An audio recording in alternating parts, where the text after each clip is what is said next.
guys doing? Yeah. 50 minutes and counting.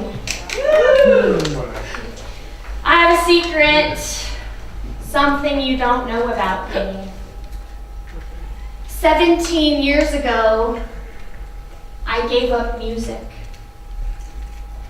I was a musician 17 years ago, and not just any musician. I was actually the best. I was a state award-winning tenor saxophonist. Woo! Yeah, hot, right? Yeah. I was first chair, undefeated first chair from 5th grade through freshman year of high school.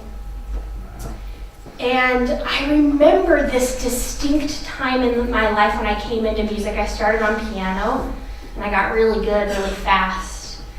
And then I liked a boy, actually, if I'm going to be totally honest, and he played saxophone. So I decided to pick up a woodwind instrument, and I just fell in love. I felt like Lisa Simpson. And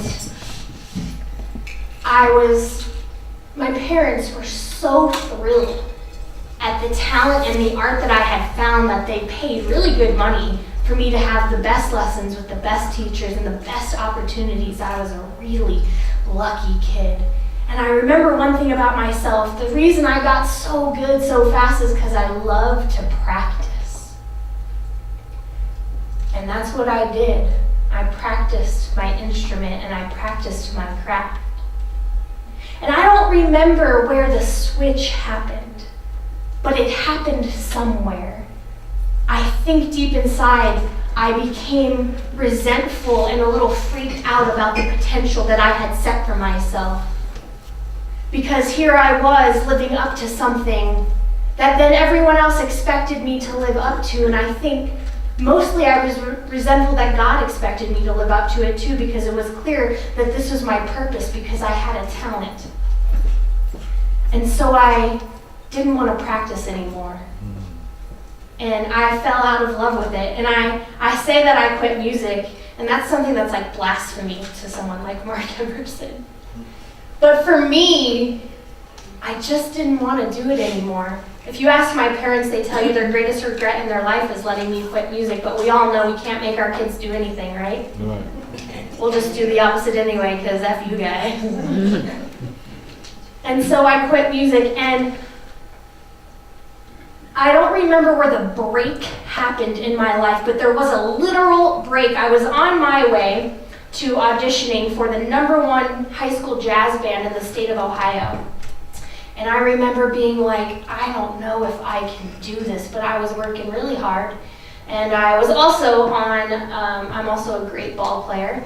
I was playing third base on my high school baseball team, fast pitch team, and this girl stole third, and I took the ball from the catcher trying to throw her out. Girl slid right into my hand and just broke my hand. And I was in a cast for 3 months, and I couldn't play the saxophone, and I missed the jazz band audition, and it was just the thing I needed to give up. I wanted a break, and I got one. And I never went back. I became kind of one of those angsty teenagers, and my life revolved around hating people and bonding with my other angsty teenage friends over that. And I walked away from my saxophone, and I haven't picked it up since the age of 15. And I look at all the different times in my life since then that I could have picked it back up. And every time I went to do it, there was this fear inside of me because I saw this parallel universe of the me that never quit and how good I could have been if I had never stopped. And that fear and that regret kept me from picking up my horn ever again in the last 16 years. And thinking about what Chris said, I don't regret it because I see this path in my life that I took because I quit music. And because I quit music, I found theater. And I found improv. And without a doubt, I know that this is where I am supposed to be. So on the one hand, I went off of the original path that God gave me, but at the same time, I still found nutrient in this plan B that I had made for myself. And so I see this reality that I could have had where I became this amazing musician, and I see this reality I have now where I became an amazing actress and speaker. But it makes me wonder, what does it take to get back to that original path? Because I have been a lot of places in the last 16 years, and even though I've never picked up that horn again, I have taken it with me everywhere that I've gone. It went with me to Madison, Wisconsin. It went with me to Holland for 6 months, and it came with me to Reno, and it stayed in a closet. And I look at it, and I see a piece of myself that I could have been. And I wondered what it would take to pick it up again, and I realized it would take humility. And it would take starting over. And it would take practice. The damn P word. I hate practice, and I suck at discipline. And I suck at not being good at something right away.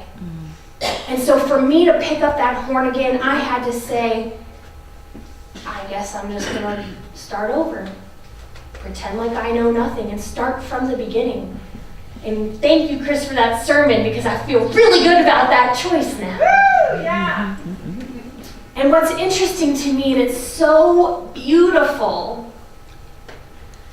what the theme is tonight, resolution, because I have to tell you guys something. There's a theory in music, and we start a song in a key. I feel like my life started in a key. And had I maintained that path that God had clearly planted inside of me, I would have stayed in that key. But sometimes in a song, we go off from the original key into a dissonant chord. And even though it kind of creates this, ooh, what am I doing? There's a purpose behind the dissonant chord, and that is to build tension. We intentionally leave the original key in order to build tension, so that when we come back to the original key, we get that release, that musical orgasm. And do you know what it is called in music when you leave the original key, head into a dissonant chord, and come back? Do you know what it is called? It is called a resolve. It is a resolution. Yeah.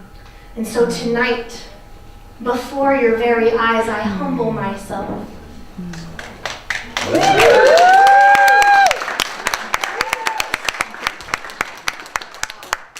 Ladies and gentlemen, tonight, before your very eyes, I will perform a resolution of my own life.